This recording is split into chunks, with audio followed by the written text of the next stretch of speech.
You're now listening to Sound Talent Media. Check out more shows at soundtalentmedia.com. TIAA is on a mission. Why?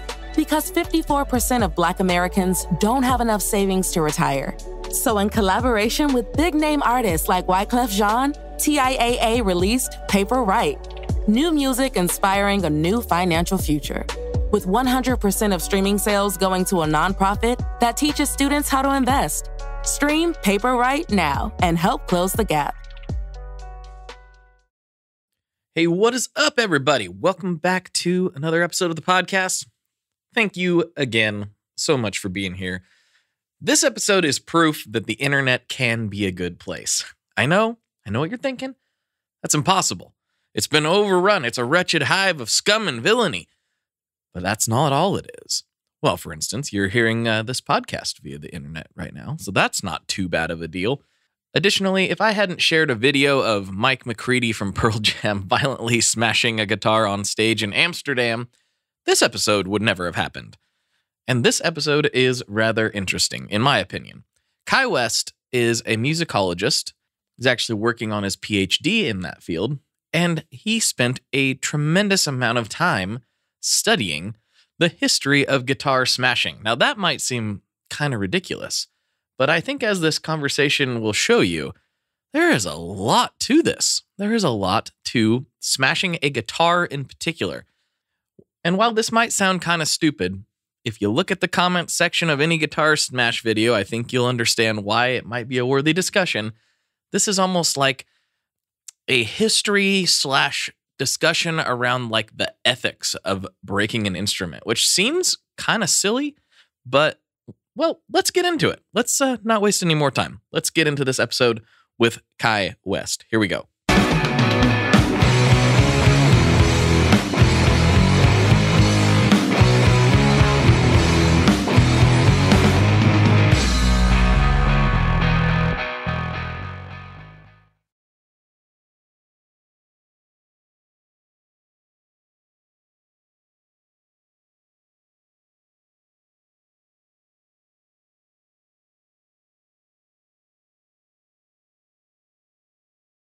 Hello, everyone. Welcome to another episode of the Tone Mob Podcast, the show about guitar stuff occasionally, sometimes. I'm your host, Blake Wyland, and with me today, I have Kai West, who, well, I'll let him tell his story because it's pretty interesting, and he's on here for a very specific reason, and I think it will be an interesting discussion, probably not able to be had anywhere but here, so I'm excited to get into it. How's it going, man? Doing good. Thanks so much for having me. Yeah, so I guess in your own words, let's go through your backstory and then, how that led up to the message that you sent me and what we're doing here today. Yeah, sure. So I'm a musicology doctoral student, musicologist at the University of Michigan. I'm doing a PhD, and I'm a popular music studies scholar, sort of fan, participant, all of the above. And I'm writing a dissertation about electric guitar culture sort of in the 21st century and with some sort of, attention to the history and everything of it. And, that's what my work sort of focuses on musical instruments and popular music. And I'm a, gear and guitar obsessed person, like imagine most of the listeners on this podcast are. And I came to it in an interesting sort of way. Like, I actually, before I became a musicologist, before I went to grad school, I was a performing classical musician, not a guitar player. I was a classical double bassist, and I played in orchestras for for a decade.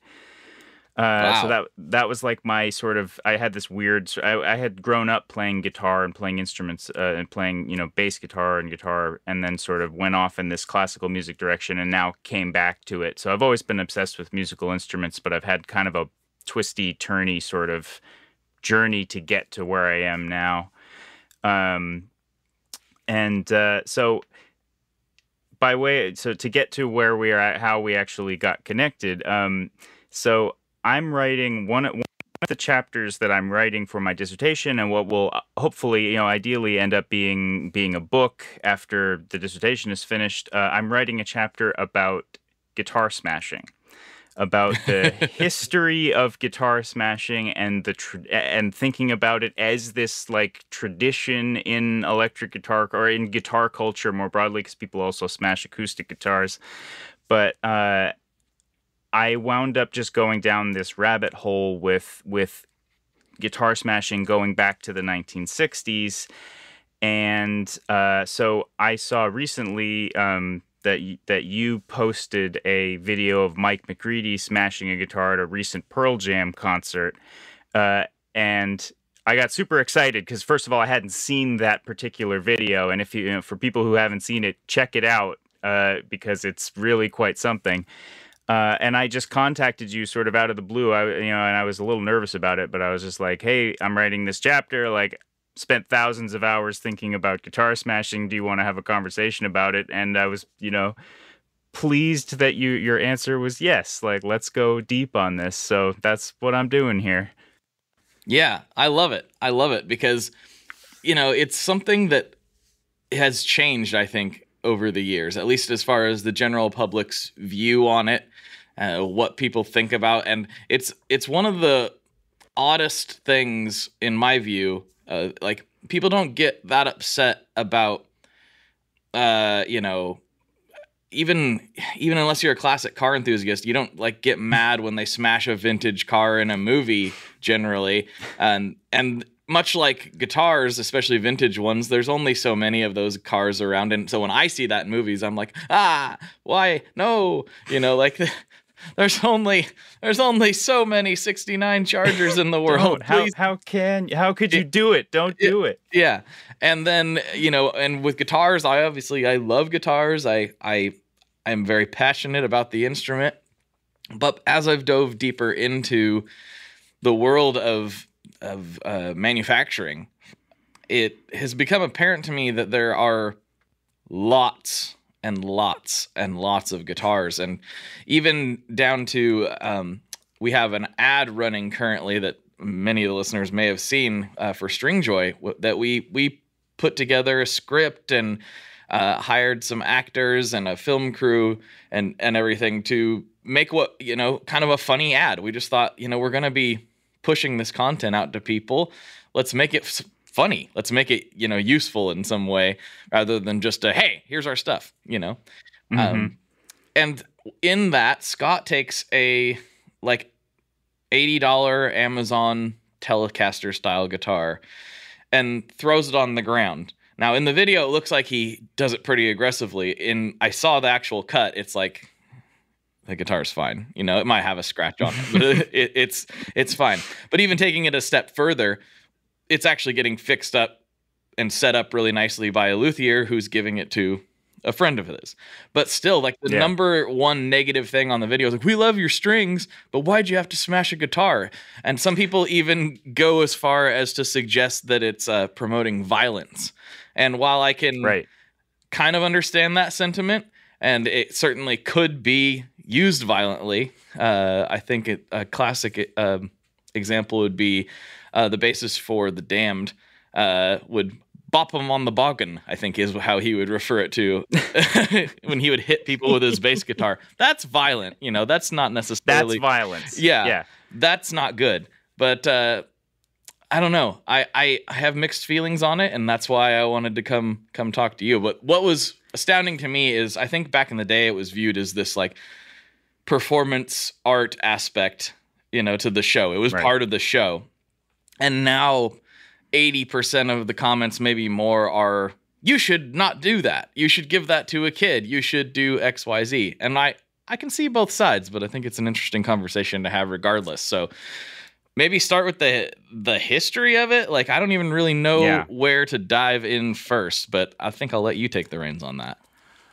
I thought about that in terms of like how I sort of went with how I'm kind of organizing this chapter that I'm writing about it, which is sort of chronological and sort of more topics based, like thinking about the value, how we think about value with the instruments, or how different people have thought about what guitar smashing actually is.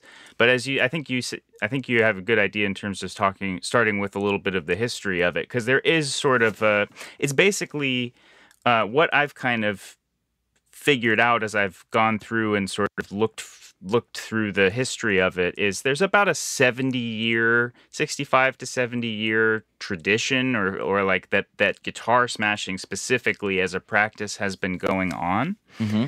With obviously Jimi Hendrix and Pete Townshend being viewed as both the sort of progenitors of it and also the sort of pinnacle. Like, today, almost everybody, if you look at comment threads, they're going to say something about Pete Townshend and something about Jimi Hendrix, whether it's, Pete Townshend did it better or different arguments. And we can talk about that maybe later on, of different arguments people make about those guitar heroes.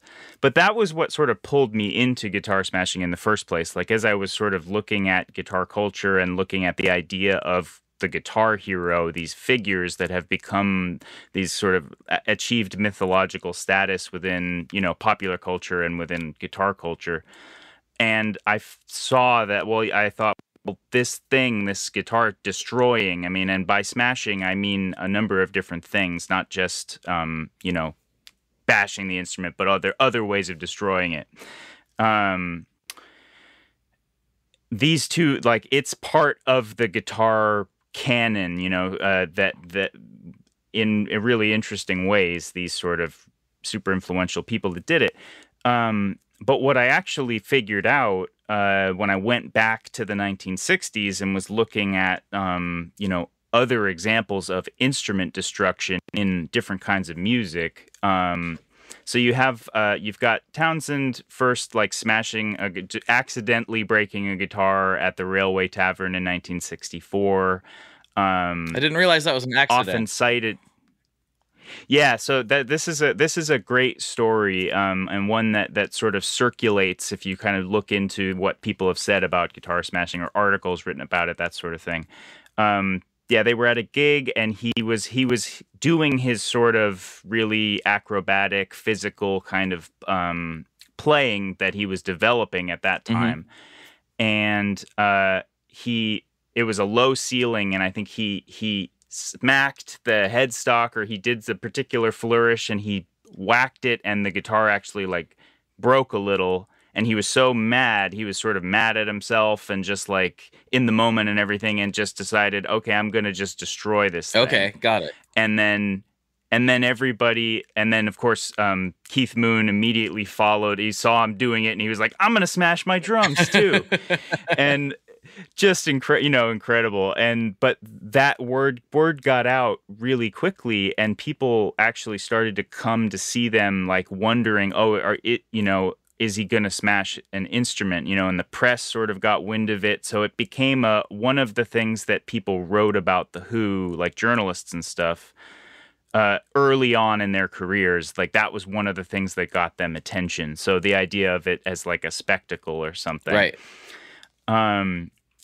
But what I figured out and what I've actually learned is if you look further back in history, you see examples of other musicians who were similar to guitarists but not guitarists, damaging their instruments on purpose as part of the a spectacle or part of their sort of performing thing. So there's this violin virtuoso, one of the first sort of virtuoso violinists named Niccolo Paganini, who you've maybe heard of. Sounds familiar. Used to. There have been some like guitar shredders that have taken Paganini pieces and like done them on guitar versions. I'm trying to think off the top of my head. I can't think of people who have done it, but some YouTube stars. But Paganini is noted to supposedly used to take scissors and clip off 3 of the 4 violin strings on his violin and just play on one string as like a way of demonstrating his virtuosity. So, and then there are like these examples of different instrument destruction happening in that context and other contexts as well, that are going up through. So it's like a thing that extends beyond guitar specifically, but it hasn't taken root in culture in like that in anywhere but guitar. So like from 1964 onwards, basically, like it's been a thing that is been increasingly sort of understood and like almost memed culturally by this point. So like it just became a thing, and you can follow this sort of history of like from person to person to person and different musical developments and different artists smashing them. So I have a list here of, you know, I made maybe a list of 12 different, probably more, 20 different examples from like from the 60s to now of different people who've done it. And some people may know, some people may not. I'll also put out the call to anybody who knows of other examples that we don't talk about today. Let me know. Like I'm always looking for more different people who do it. You know, I'm trying to put together a comprehensive list. Well, don't tell the internet, but I've done it. Okay, what times. Yeah. I have. Oh, you have? Yeah. I have done it. And you know, it's funny because one time I actually did post the results of it, and people were similarly mad, but it wasn't. I'm obviously not Mike McCready, so it and it wasn't quite that wild of a thing. So it wasn't as big of a deal to a lot of people. But it's funny because it doesn't matter seemingly what the instrument is. In my case, so I smashed one. Right. I think it might have been recorded on VHS a million years ago. It didn't go very well. It wasn't very dramatic, and it was already broken, like, which is why we got permission to smash it, because it was already irreparable, basically. Or nothing's irreparable, but it wasn't worth repairing. You know, it was a very cheap guitar. Right. It was split down the middle of the neck. Like the headstock was kind of broken off, and we like secured it back on with glue just to aesthetically make it look like a guitar still. And I blew it up on a rock. I didn't do a very good job of it, but like we were playing a backyard party and we thought it would be fun because it was fun, admittedly. The one that everybody saw, or not everybody, the one that people did see is I've had this $10 acoustic laying around forever. And then it was literally the kid's toy. They would play with it and jump on it, and like it didn't work. You couldn't play it.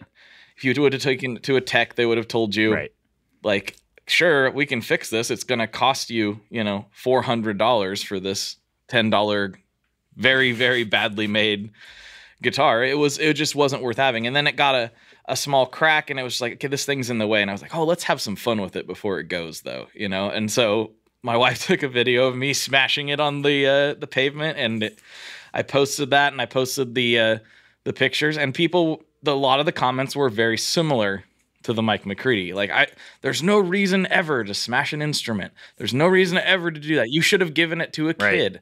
And it was like, here's the thing. Kids had it, and they broke it, and it wasn't it wasn't kids are the reason this thing got smashed in the first place. And it didn't really work before they had it. It was not really a functioning instrument. And so I didn't feel bad at all. I still don't feel bad. And I appreciate the argument of you should give it to a kid. I also think when people say that, what does that really mean? Which kid? How do you give it to them? Right. Ryan Burke from 60 Cycle Hum, he dropped a guitar off of a bridge for a video of, again, a cheap guitar that had been put through the ringer. And people said the same thing. So he got another guitar, drove to a random Guitar Center, saw some kid in the parking lot, gave it to him on the video. And people's response is, well, you shouldn't have given it to that kid. That kid's clearly like doing fine. You should have given it to a different kid. And it was like, okay. I mean, like, how far do you want it to go? It's kind of weird. It raises some pretty interesting questions when you start looking at the different positions that people take about guitar smashing, and and how divisive it is.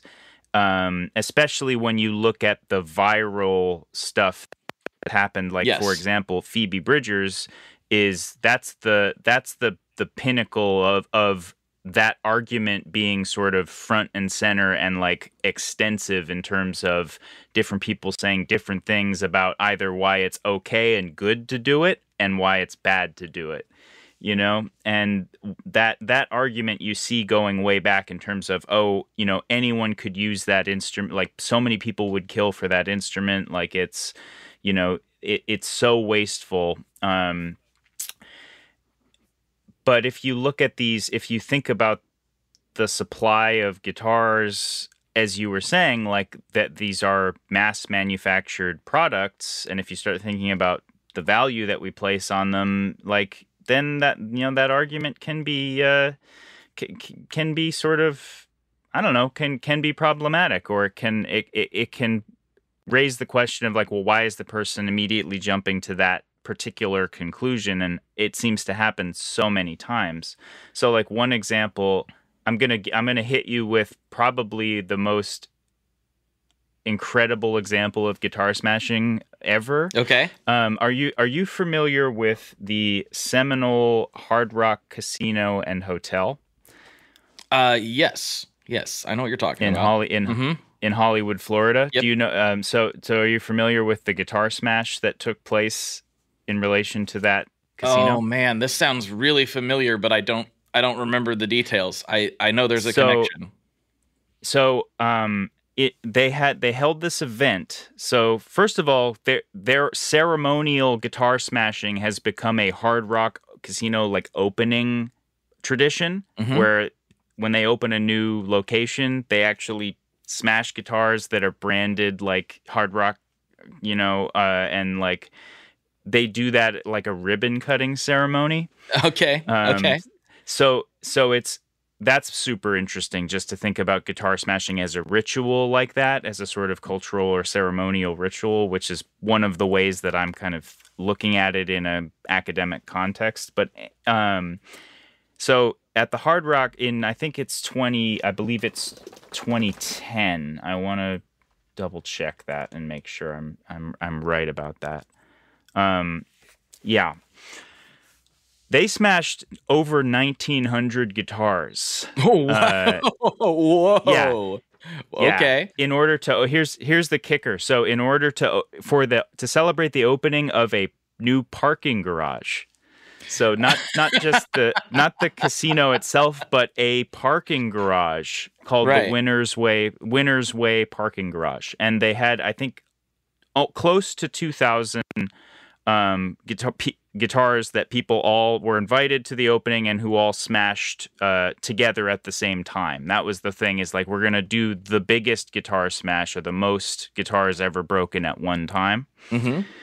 So they did that. And they said that the Guinness Book of World Records, somebody from the Guinness Book of World Records was on hand to make note of that. I haven't been able to track down the like specific, like on the Guinness Book of World Records website or their materials to find out whether that's actually like on record as the most guitars smashed at once. Right. But what's interesting about that, the way it relates to it's epic. If you look at the video and of the pictures, it's epic. But what's interesting about it is they specifically said that these are not musician quality guitars. So like these guitars were, I don't know if they're plywood or something, like they're not instruments that people would want to play no matter who you were. So like the $10 guitar that you're talking about, the acoustic. And they also, after the smash happened, they donated $25,000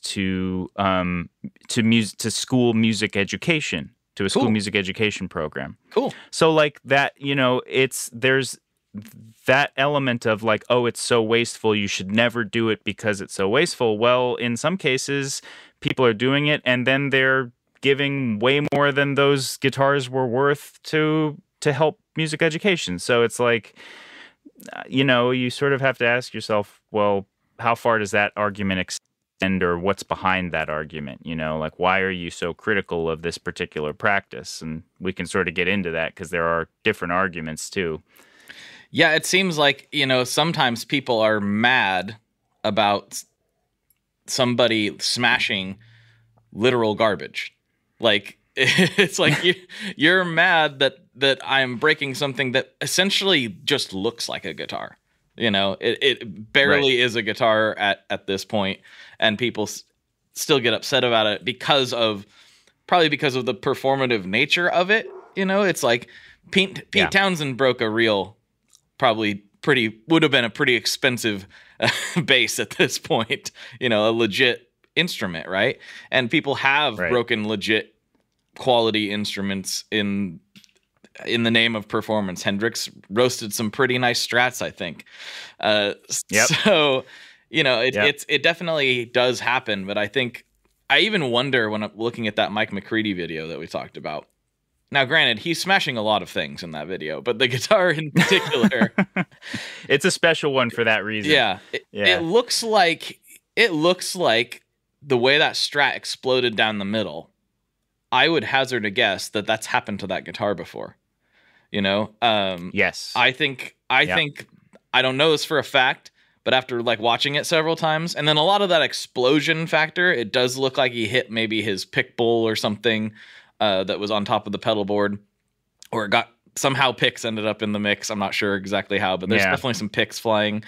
But I would think that guitar was its purpose. I think it's been put back together to be smashed. I think it's been put back together multiple times, very quickly in between shows, and that's what happens with that particular guitar. Now, you can make an argument that it should be put back together into playing condition potentially, but at the same time, you were talking about the volume of guitars that exist in the world.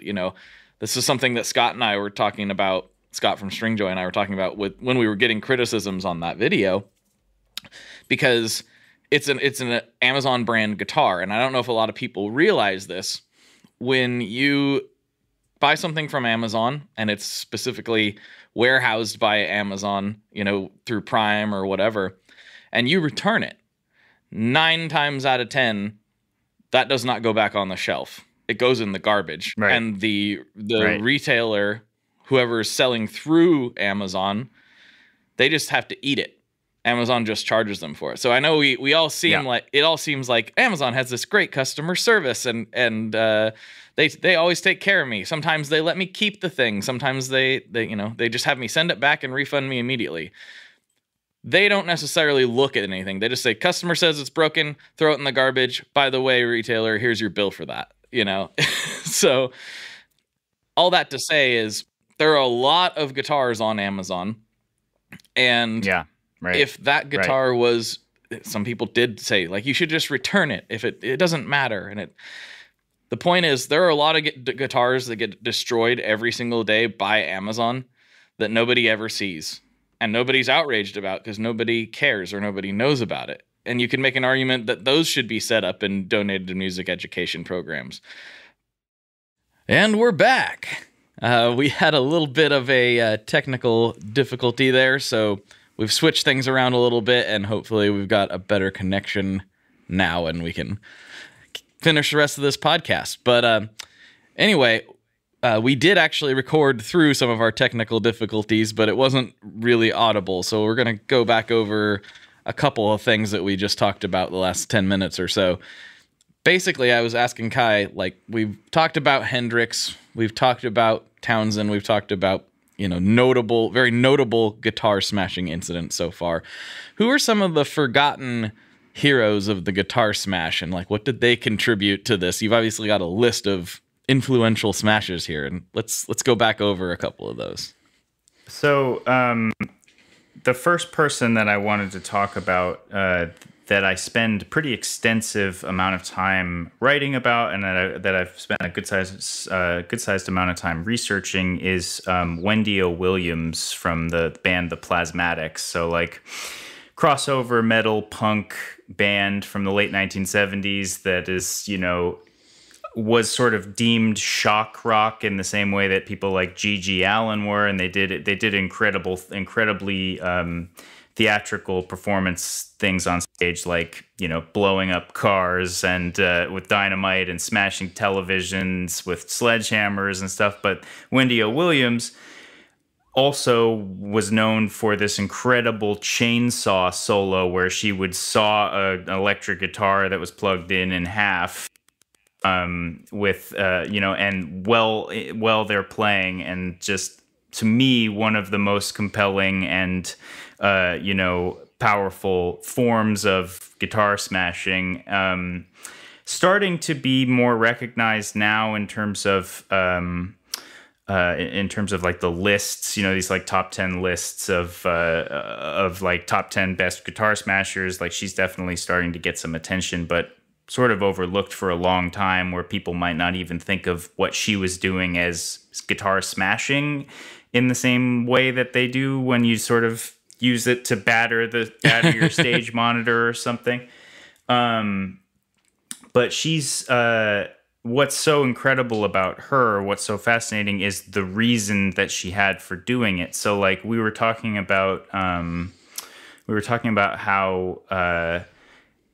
people were, the argument that a lot of people were making, like, well, you know, people are really poor, you know, some poor people could use that guitar, or, like, you know, you should give that guitar to a kid who can't afford to get it. And, like, that was something that, so the Plasmatics did a lot of television interviews and performances. They got a lot of mainstream media coverage for a couple of years there in the early 1980s. And she was asked by a television presenter the same question, like, you know, a lot of saying, like, well, a lot of people would make the argument that that guitar you just sliced in half and that television set, like, you could give those to people who needed them. And she, interestingly, she turned the conversation to a different direction, where she actually brought up the reason that the Plasmatics were doing that, why they were performing destruction on stage, had to do with sort of drawing attention to consumerist society in the United States. So, like, she actually said, well, rape and murder are normalized in American society, and yet what I'm doing on stage, you know, destroying a guitar, is sacrilegious, or is somehow seen, you know, as horrible, when those forms of violence have been normalized. So it had a really political component to it, in that performed destruction was drawing attention to aspects of American society that the band was trying to sort of critique or draw attention to. And that's one of the most interesting ways that guitar destruction intersected with, like, broader kind of forms of politics at that time period. Yeah, because, correct me if I'm wrong, but she tended to view them, you know, in a way that is probably more accurate, but us lovers of the guitar probably have a hard time coming to terms with, in that she just viewed them as products, you know, and sometimes we will, for lack of a better term, like, you know, we're like, this one has a soul, this one has a vibe, and as much as I want to believe that, I don't really. At the end of the day, they are inanimate objects, you know. And while I do love them, and I've made a career out of talking about them, you know, they're not as important as a person, and that's why some of the accusations of violence that got brought up in basically any guitar smashing topic that happens in this day and age. There are people who accuse us of promoting violence on our ads. There's people who accuse Mike McCready of engaging in a violent act by doing that. And it's like, well, is it wild? Is it out of control? Is it those things? Sure. But by definition, it's not really violent, you know? It's not attacking anyone in particular.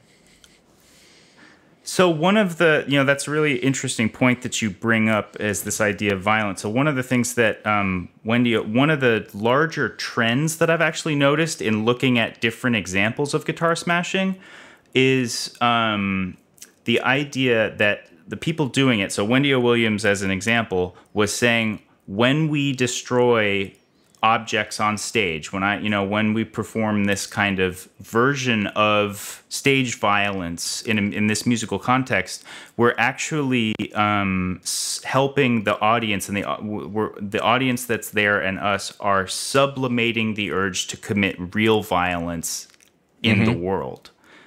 So like the idea that in sharing that like catharsis, like destroying an instrument, love it or hate it, it's very cathartic. It's going to create, there's energy that comes up in you when you see this happen. And so the argument that she was making was, when we do this in this context, we're actually helping to release, like almost like a valve, like a release valve for violence. But there's that example. But Hendrix said something almost exactly the same thing about when he burned a guitar, when he was on a television show with now I'm going to blank on the television presenter's name. No, I'm not going to try and like sit here and remember it. Anyway, when asked about why he burned his guitar, he was like, well, somebody, he actually brings up domestic violence particularly, where he said, well, somebody might beat their girlfriend, but maybe when they see this happen, this sort of sacrificial performance, this performed violence on stage, that there's going to be some sort of outlet. And I don't know to what extent, I'm not going to make a judgment on whether or not that's true or not, but it is an interesting trend that I've noticed, that the idea of seeing violence on stage, and I think this goes to like something like a mosh pit too, like where you have this kind of energetic release around music, that maybe that does serve some sort of, that has some power over the way you feel or the way you express yourself. Yeah, in relation to a mosh pit, that's something that I can definitely get on board with, because even though I'm way too old to be doing that now, I still do. And for me, it is like one of the most cathartic things. I don't know why. I feel like I should be over that by now at my age, but for some reason, like at an event with a band that I really, really like, with other people that really, really like it, and being able to express yourself in a admittedly somewhat of a violent way. I mean, everybody's there taking care of each other and making sure nobody gets actually hurt, but it is to some degree a level of violence. And I guess one could make the argument against what I've been saying, that I guess to some degree smashing a guitar is somewhat violent, although I tend to think that another person has to be involved for that to be the case. But I agree. I can see the argument for why somebody would feel that way. It's definitely an aggressive act. But yeah, I hadn't really thought about breaking the instrument itself being cathartic for the musician. That's not a connection I had make, but it totally makes sense. You get caught up in something and you're just like so ecstatic, and you just kick things, you jump, you yell, you scream, you maybe break a guitar.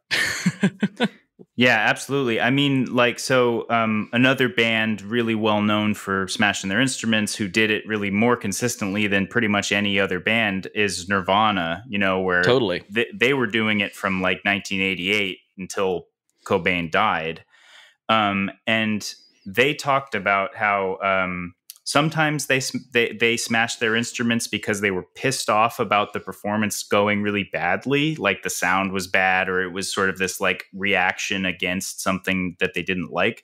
But alternatively, like Kurt talked about, sometimes he smashed a guitar because the show was going great.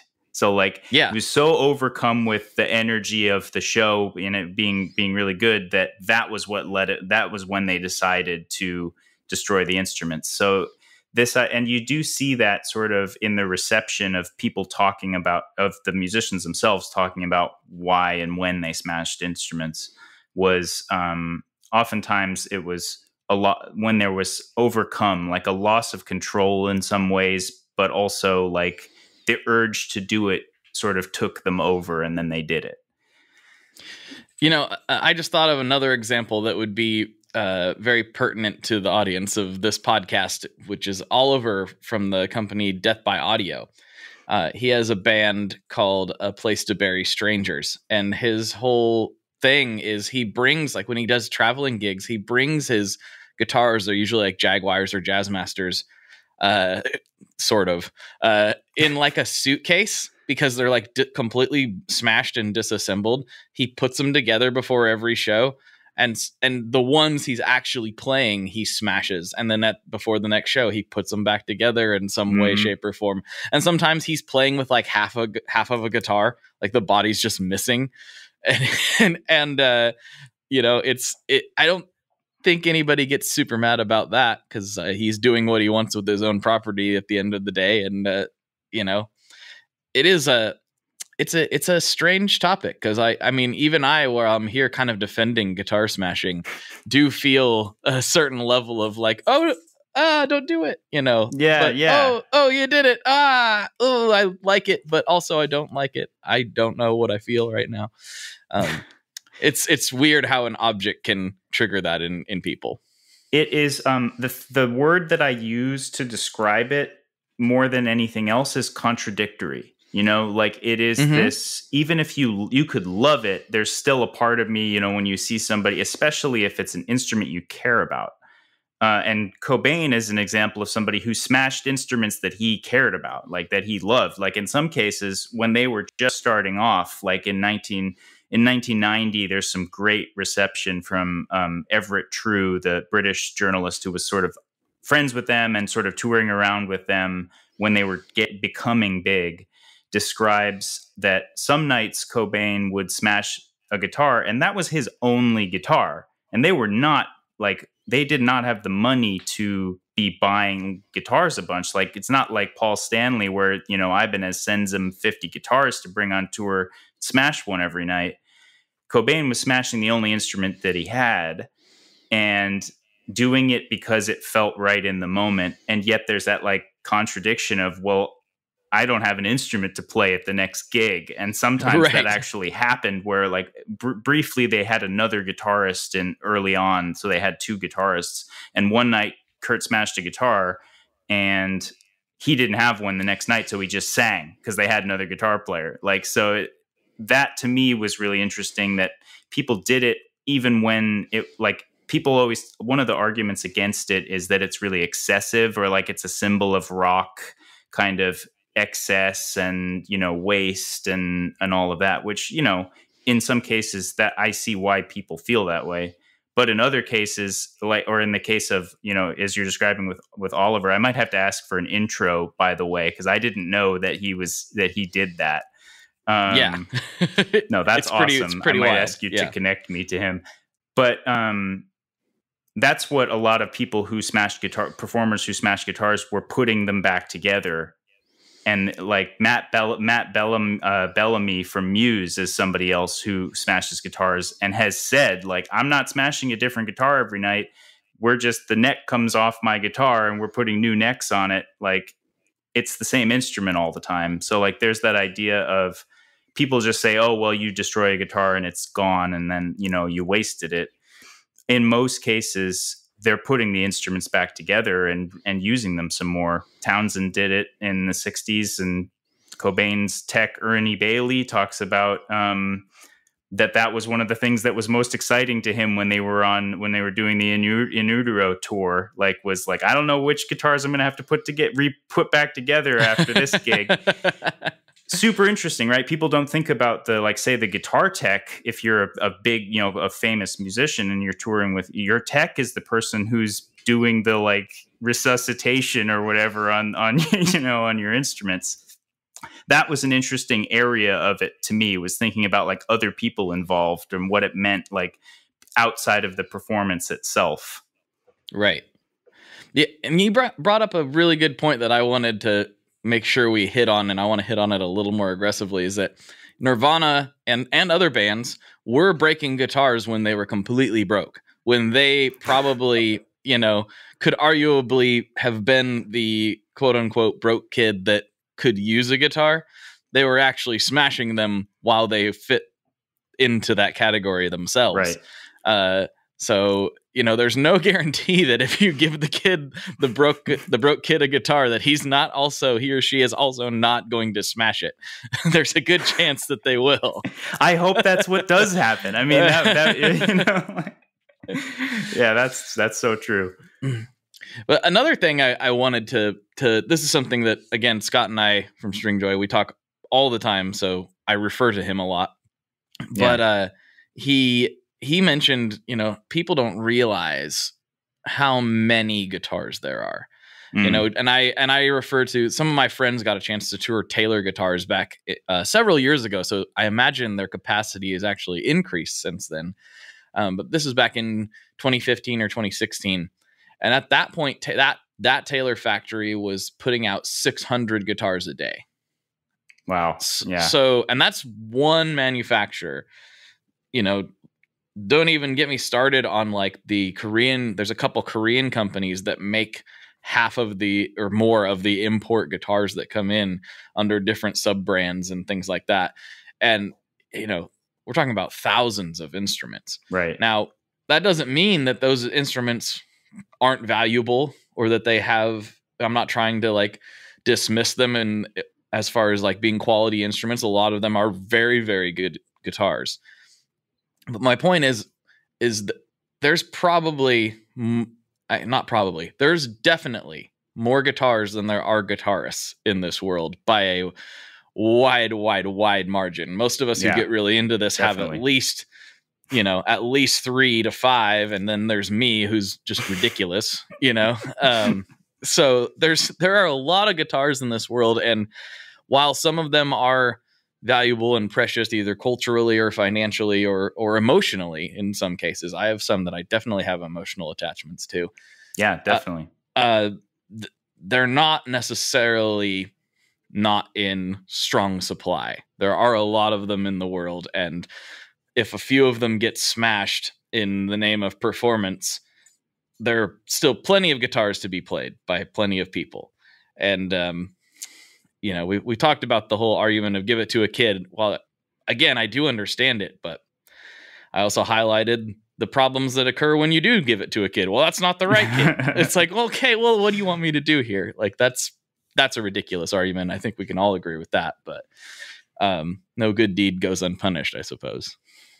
Well, you raise a really interesting thought experiment, and I'm going to put it out there, and then maybe you'll start to get apologies in advance for this. How many texts you get, that responding to this question. All right, but would you be more mad at somebody smashing a Fender Custom Shop guitar that was like a heavy relic that was already had keys dropped on it 1,000 times?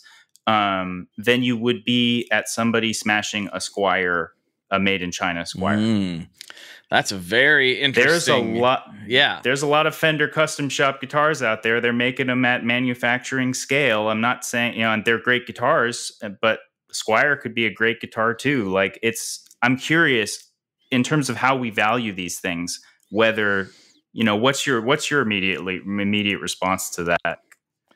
My immediate response is, I'd be way more inclined to smash the Squier, or be in support of smashing the Squier. But if I extrapolate this out a little bit further, I realize that there's not a lot of logic to that other than one costs a lot of money and one costs less money, And that's really the only reason that my gut goes there. It isn't necessarily because you couldn't make fantastic music on either instrument or either of them couldn't inspire a player just as much. You could argue that Squier has, led to more music being created than Fender Custom Shop. And I don't actually think that's a very difficult argument to make. Yeah. That's a very interesting point. Fender Custom Shop heavy relic that's already been sort of kind of destroyed a little bit already. Artfully abused already.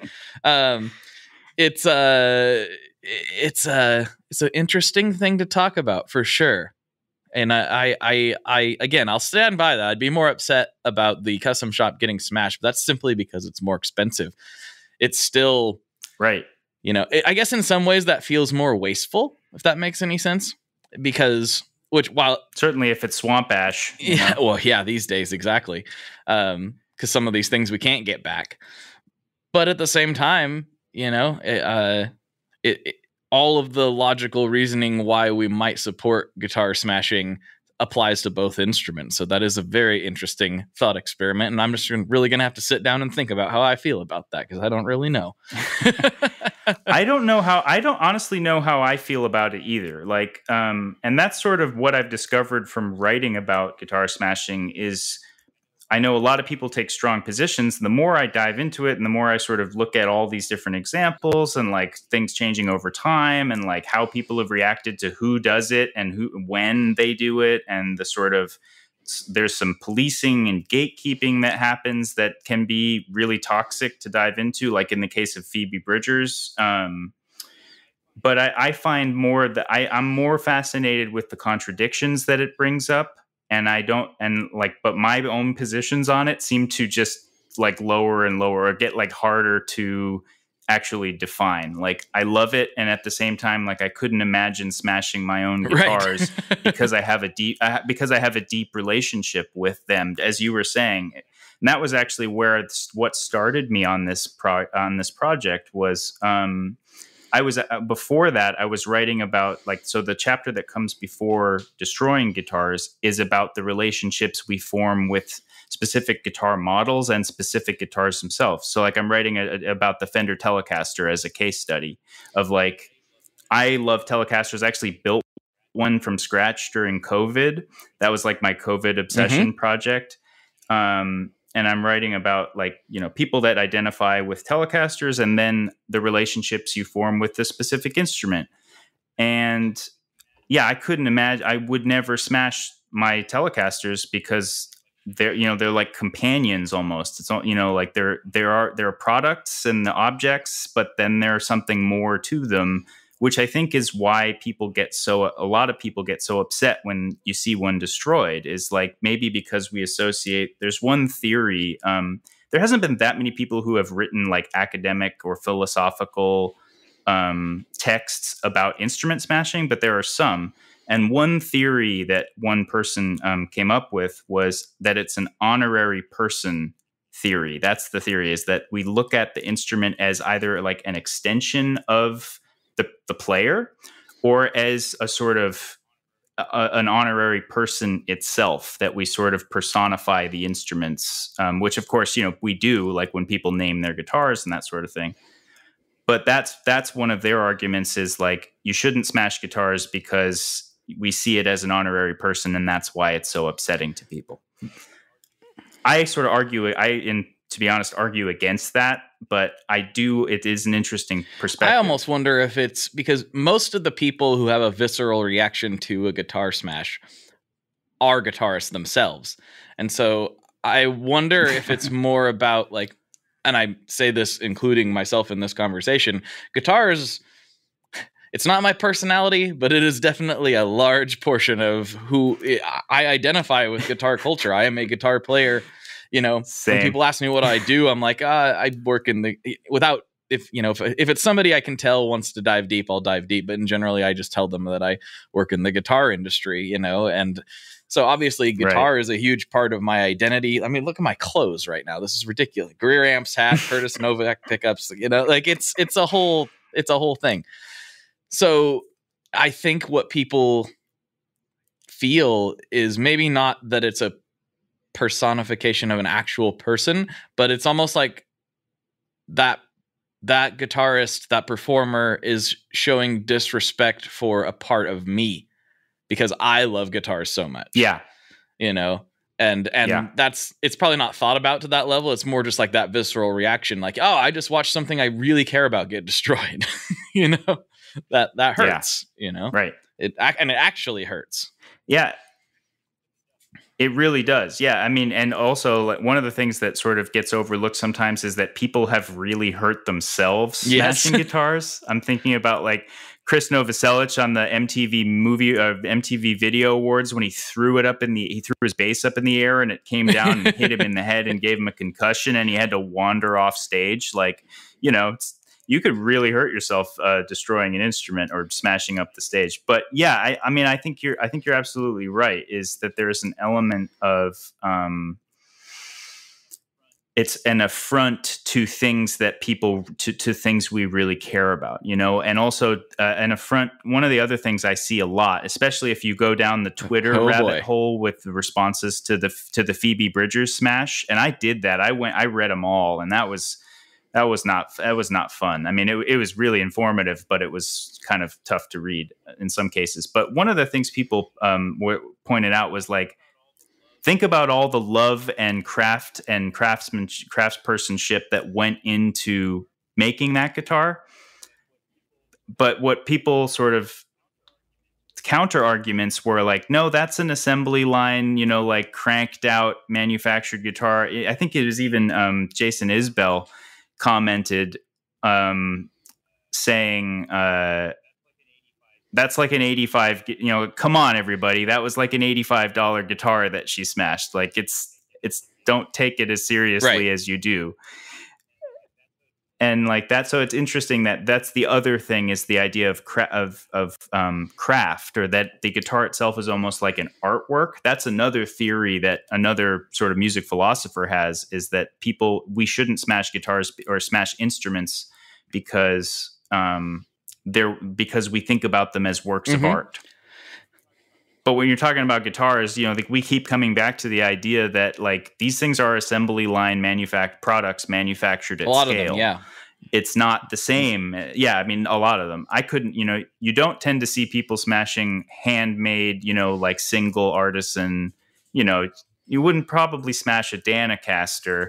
Like, I don't think you're not gonna see that happen as often as, as a really cheaply made, an Amazon instrument or something. So there's two things that you brought up there that I want to touch on. One of them I think is more just a general thought about art. I think about like, okay, you shouldn't destroy art. And in general, I agree with that. And I also would agree that guitars, even assembly line pieces, are art forms in design or in a huge array of ways, right? But at the same time, I think about the Banksy piece that was sold, I think, a couple years ago. And as soon as the gavel dropped on it, it went through a shredder. That it is assumed that Banksy himself, whoever he is, was in control of that. And for me, I'm like, on one hand, I'm like, oh man, I can't believe that thing was destroyed. There's multiple ways. Oh man, I can't believe it was destroyed. That is kind of an awesome statement, kind of a really cool statement by him. But also, like, at the same time, now that thing's more valuable than ever, because how many Banksy pieces have gotten sold however many times? And I didn't know that they got sold. I didn't care that they got sold, but I definitely heard about that one. And I'm sure that pile of paper is now worth way more than it was before it got shredded. So, and that's kind of the Kiss argument. Like, they're selling these things that were not that expensive for thousands of dollars. Now that's just going into their pocket. So whatever. But right. Sometimes art gets more valuable when something happens to it outside of what the artist originally did. And we don't have really any control. Sometimes that doesn't make any sense, but it is a real thing. So I've been in touch with, sorry, did you want to I just think that was just kind of something I wanted to just throw out there for people to think about. But I did want to talk about the Phoebe Bridgers thing. But if you have something else you want to get into first, let's do that. Yeah, I'll just say one thing, and then we can come back to Bridgers, because I really want to talk about that as well. I was just going to say that you mentioned art and the idea of that these things are works of art. So, like, I've been in touch with the Experience Music Project in Seattle, and they've sent me pictures of. They have probably 10 or 12 different guitars that have been destroyed, including Hendrix's Monterey Stratocaster that he burned. Several Cobain things. The one from the Paramount, Live at the Paramount, I think is there. There's also a chunk of a like Gibson style guitar that Wendy O. Williams sawed in half, and that's the one I'm actually getting permission to reprint a picture of, to just show this chunk of a guitar that she saw, because that's, to me, is like the most baller example of. But these things have actually become museum pieces, just like that Banksy thing that was destroyed. I mean, and the idea that the fact that it was destroyed contributes to the reason it should be sort of preserved as this like broken object that is, and that to me is, I mean, that's fascinating. And of course, those instruments that the Experience Music Project have are all on loan or were bought by, from collectors for, hundreds of thousands of dollars. So yeah, it's really interesting, the gamut that it sort of runs from where the value lies. Mm-hmm. Yeah, that's interesting. Yeah, I've actually seen some of those. I've been there a long time ago. I remember seeing some of those. I want to go back. Me too. That place is really cool. Yeah. Rock and Roll Hall of Fame has some too. They have a Mike McCready smash too. I'm starting to wonder if maybe there's a lot of those out in the world. But on the Phoebe Bridgers thing, so that ties into actually like a comment that I got today on that video where someone commented that like when Phoebe Bridgers did this, everyone said, donate the guitar to a kid, how horrible, blah, blah, blah, all the negative things that we have talked about it, ad nauseum here. And I don't respond to all of the comments on that because it's just, it's too many. Usually I'm big on responding to comments on my Instagram posts because I think that's part of the gig. But on that one, when things go crazy like that, it's just too much to bother. Like, there's no way you can keep up. I'll be sifting through them all. Don't worry, for my research. But they said that when Phoebe Bridgers did it, it wasn't cool, and now Mike McCready's doing it, and it's cool. And I commented back to that person. I was like, I think you really need to look at most of this comment thread. Most of this comment thread, it's saying really similar things to what happened when Phoebe did it. And I'm not saying at all that there isn't levels of sexism in the music industry that need addressed or anything like that. But I actually think the guitar smash, it kind of doesn't matter who's doing it. Yeah. It's still at this point. It really, in some people, it still has that super negative or forces that super negative reaction rather. But you mentioned that it was enlightening to go down the Phoebe Bridgers comment rabbit hole. And what do you mean by that? So three things that I think are particularly compelling and important to cover about that is one, what you notice from reading that is that there is in people's minds a guitar smashing canon. There are people who did it the best, and they're all either old or dead white guys. So it's sort of a microcosm of larger arguments that are made about electric guitar history, electric guitar culture and stuff. It's not to say it's not transforming in really positive ways now. But people said, people pointed out, you saw those sort of arguments you were saying, like, that you see on every guitar smash where, it's wasteful, you should never do it. It's dumb, it's horrible. But with her, you also saw people saying, like, posting pictures of Paul Simonon or Simonon. I don't know how to pronounce his last name, but from the Clash, like the famous bass smash that's on London Calling. Oh yeah. People posted that. They posted gifs of Hendrix and Townshend, and they basically were saying they don't make rock stars like they used to, or like that these rock stars did it and you don't get to do it, or like you did a bad version of this. So sometimes the arguments were because it's played out because they did it already, and that's like that she was sort of trespassing on territory that was already staked out is one way of thinking about it. Played out is an argument I could actually understand a little bit. It's been done. Yes, so, definitely. Yes. Mm-hmm. Absolutely. But what it also revealed to me, though, was that there's actually people think of guitar smashing in aesthetic terms. So there is a hierarchy in people's minds about what constitutes a good guitar smash versus like a bad one, right? A good solo and a not a good solo. So that happened. Actually, I taught a class on electric guitar culture a year ago. And my students, when I played for them a bunch of different videos of guitar smashing, they actually ranked them in terms of the ones they liked and the ones they didn't. And Phoebe Bridgers, not from my students, but if in the comments about Phoebe Bridgers smash, everyone called it a fail. Everyone said that, you know, like even people who were like, I think you should smash guitars, like it's fine, but this particular example, you didn't do a good job. Like people actually thought that smash was ineffective in some ways. And that to me was really interesting. I don't agree. I actually think it's a great guitar smash. I think it's special actually in some interesting ways. But that sort of jumped out to me. So like one, there was this sort of what felt like gatekeeping based on looking at previous literature that's been written about women in punk and women in different studies of what it's like to be a female musician working in certain rock spaces. In the past. This echoed some of that. Like, I think there are elements of that without a doubt that are happening, not from every negative comment, but certainly from a lot of them. But the aesthetic thing is also interesting. Like, what does it mean to, like, aren't all guitar smashes a failure in some sort of way? Or like, you know, like, is there how, so like, it's again, contradictory. Like it's a good, like you're destroying something, but you're either doing a good or a bad job at destroying it. It's a weird sort of twist to the brain that happens there.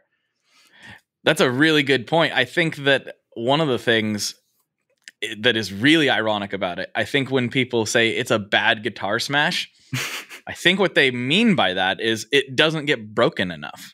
Right, which exactly is kind of funny to think about. You're like, don't break guitars, but if you do it, make sure you really break it. You know? Right. Yeah, like they don't make guitar, like they don't make rock stars like they used to. So there's this like idea that breaking it, like truly messing up a guitar, like destroying it like McCready did where it like blows up, is somehow more rock and roll than what Phoebe Bridgers did, which was she took a good sized chunk out of that Dan Electro, I'll tell you. But she did it in her own way. Like she smashed the guitar the way that the way that she smashed it. She and it didn't look the same as some other famous guitar smashes. So like, for example, Machine Gun Kelly, like not maybe a couple months later, you know, like maybe 6 months later or something, smashed a guitar at the MTV Movie Video Awards at the end of his performance. And he does really like smash it, but I looked for people getting mad and sort of having a Twitter storm about him doing it, and I didn't find it. Like it didn't seem to elicit the same reaction, which was interesting to me. Yeah, it's probably because there's a lot of other things to criticize about Machine Gun. No, I'm just kidding. No, I mean, absolutely. It's like, he's gone pop punk, you know, like it's pretty interesting. Yeah, that's a whole different rabbit hole that we could get into that we'll talk for hours and hours about. But yeah, it's interesting that it's a seemingly simple act that we could probably talk about for another 6 hours. Yeah, you know, the ins and outs of it, especially because we're so passionate about guitar and music. You know, it's a really interesting thing because, yeah, you're right. There have been other instruments destroyed. I remember, you know, on SNL, Sturgill Simpson's organ player jumping on top of his organ and knocking it over, and like nobody got really that mad about that. Everyone was like, "That was a great ending to that show," and it was. But like, no, that Hammond was really expensive, and he definitely smashed more expensive than the guitars that have been destroyed. You know? Yeah, exactly. So. This has been a really fun conversation. This went exactly as I was hoping that it would. So thank you for coming on and doing this. Before we hop off and get into the Patreon section, I would be remiss though if I didn't ask you the classic questions to wrap this episode up. Okay. All right. Here we go. All right, Kai. First, what is your favorite Boss pedal? So I thought about this. And it took me longer than I was expecting to come up with the answer I felt comfortable with. But I've got to say, the Dimension C, the DC2. I think the chewy, like there's just 4 buttons and that's it. And then it's got this chewy, sort of shimmery, amazing chorus. I have the Wazacraft version, and I haven't yet sprung for the OG version, but I feel like I'm gonna have to at some point. Can't get enough of it. That's a good pull. I really want to get one of those. Every time I play one, I'm like, man, this is just I like options, I like tweaking, but sometimes it's nice to just let go of that. Like, here's the setting, play with it and make something out of it, I really want the rack version too. Like, I mean, it's the sound of the 80s. Like, it just sounds so good. You just whack that on there. I mean, it's Purple Rain. Like, that's the sound. Totally. It's so great. Yeah. Good call. Good call. All right. Now for the one that gets really dicey, the one that gets people fired up. This is probably just about as controversial as guitar smashing, to be honest. So Maybe more. What is your favorite kind of pizza? I also thought long and hard about this, and I'm going to have to say it is like a Neapolitan style margarita pizza, so like wood fired, the original sort of Italian Naples wood fired with the blistering on the crust and buffalo mozzarella and all that. That might have to be my favorite. That sounds... I can always go for one of those. I generally try to get something that has a little bit of protein on it in some shape or form, but sometimes the simplicity of those pies and how complex they can actually be with relatively a lot less ingredients, it really is a special experience. Can I have it? Can it be a tie? Can I have like something equally? Can I give two favorites, or sure. do I have to I have to pick that? Well, okay. So the tie with that is like a very classic New York slice of pepperoni. Mm-hmm. Oh, like, yeah. Oh, every time. I'll could eat it every day. Oh man, I think I know what I'm getting for dinner. That sounds fantastic. It's been a minute since I've had a good slice like that. Well, dude, thank you so much for coming on. Is there anything you want to plug? I usually do have people do that before, and I forgot. Sorry, but is there anything you want to plug, or where can people find you, or do you even want to be found? Yeah, definitely. No, I'd love to. First of all, thanks so much for having me on. I mean, it was a privilege to get to come on. I feel like a little bit of an imposter because I'm out in this like academic world, but to be participating in this kind of guitar culture thing is a real treat for me.